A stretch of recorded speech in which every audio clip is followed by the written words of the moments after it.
Kerala cricket league രണ്ടാം സീസണിന് മുന്നോടിയായി Kochi blue tigers team jersey അവതരിപ്പിച്ചു. ക്യാപ്റ്റൻ സാലി സാംസണും വൈസ് ക്യാപ്റ്റൻ സഞ്ജു സാംസണും പരിശീലകരും ടീം ഉടമയും ചേർന്നാണ് ജേഴ്സി പ്രകാശനം ചെയ്തത്. ടീമിന്റെ ഔദ്യോഗിക വെബ്സൈറ്റും പ്രദർശിപ്പിച്ചു.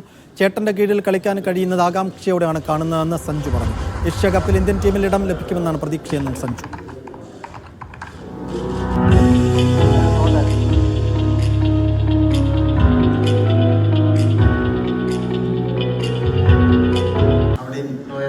അതാണ് പ്രൊഫഷൻ. പക്ഷെ കോവിഡ് ഒക്കെ വന്ന സമയത്താണ് ക്രിക്കറ്റ് ലീഗൊക്കെ കുറച്ച്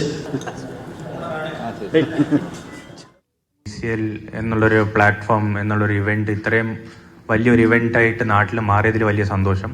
പിന്നെ അതിൽ ഈ വർഷം കോൺട്രിബ്യൂട്ട് ചെയ്യാൻ പറ്റിയതിലും അങ്ങനത്തെ ഒരു ഓപ്പർച്യൂണിറ്റി പോയി എൻ്റെ സൈഡിൽ നിന്നുള്ള കോൺട്രിബ്യൂഷൻ ചെയ്യാൻ പറ്റിയതിൽ വലിയ ഒരു എക്സൈറ്റ്മെന്റ് കാണുന്നു. കാരണം എൻ്റെ ഏറ്റവും വലിയൊരു റെസ്പോൺസിബിലിറ്റി ആയിട്ട് ഞാൻ കരുതുന്നതെന്ന് വെച്ചാൽ മാക്സിമം നമ്മുടെ കമ്മിറ്റ്മെൻറ്റ്സ് കഴിഞ്ഞാൽ മാക്സിമം സമയം കേരള ക്രിക്കറ്റിനോടും കേരള ക്രിക്കറ്റേഴ്സിനോടും മാക്സിമം സമയം സ്പെൻഡ് ചെയ്യണം എന്നുള്ളൊരു ആഗ്രഹം എപ്പോഴും ഉണ്ടായിട്ടുണ്ട്. അപ്പോൾ അതിനൊരു പ്ലാറ്റ്ഫോം ഒരുക്കി തന്ന KC ക്ക് വലിയ നന്ദി പറഞ്ഞിട്ട് സന്തോഷമായിട്ട് മുന്നോട്ട് പോകുന്നു.